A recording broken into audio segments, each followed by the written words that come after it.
স্পেনের নাম হয়তো সবাই শুনেননি, কিন্তু মেসির নাম তো সবাই শুনেছেন নাকি?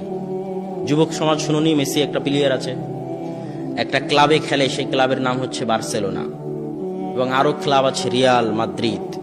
এই ক্লাবগুলো যেই দেশে অবস্থিত সেই দেশের নাম হচ্ছে স্পেন।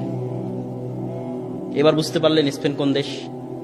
সৌদি আরবে আমরা দেখি, সৌদি আরবের যুবকেরা, আমার খুব আফসোস হয়, কষ্ট হয়, শরীরে রোম শিউরে ওঠে যে আরব দেশের এই সমস্ত যুবক, এই সমস্ত কিশোর, তারা মেসির 10 নম্বর গেঞ্জি ইউজ করে। প্রচুর মেসির ভক্ত আছে সৌদিতে, রোনালদোর গেঞ্জি ইউজ করে, মেসির গেঞ্জি ইউজ করে, এবং তারা বার্সেলোনা, রিয়াল মাদ্রিদ এই সমস্ত ক্লাবের খেলা নিয়ে সর্বদা মত্ত থাকে।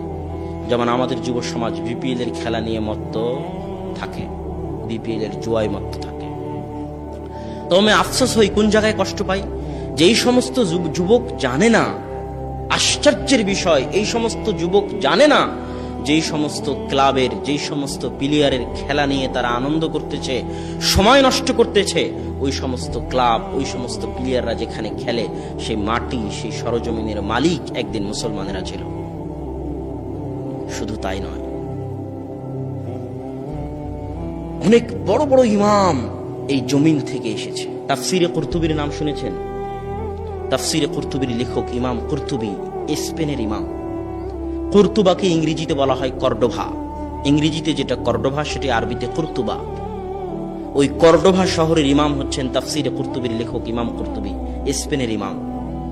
হাফিজুল মাগরিব ইবনু আব্দুল বার 463 হিজরিতে মারা গেছেন।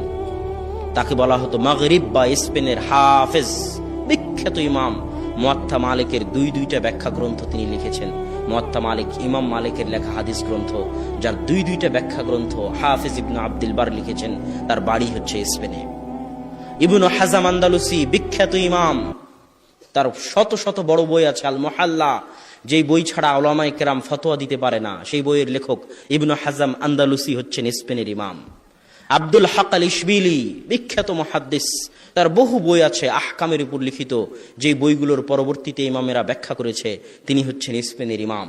এইভাবে যদি স্পেনের ইমামদের নাম বলতে থাকি তো শেষ করা যাবে না, কিন্তু মুসলমানেরা তাদের ইতিহাস জানে না।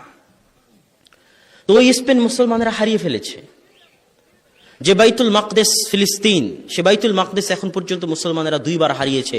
যে বাইতুল মাকদেস ওমর রাদিয়াল্লাহু তাআলা আনহু পায়ে হেঁটে এসে বিজয় করেছিলেন, বিজয় লাভ করেছিলেন।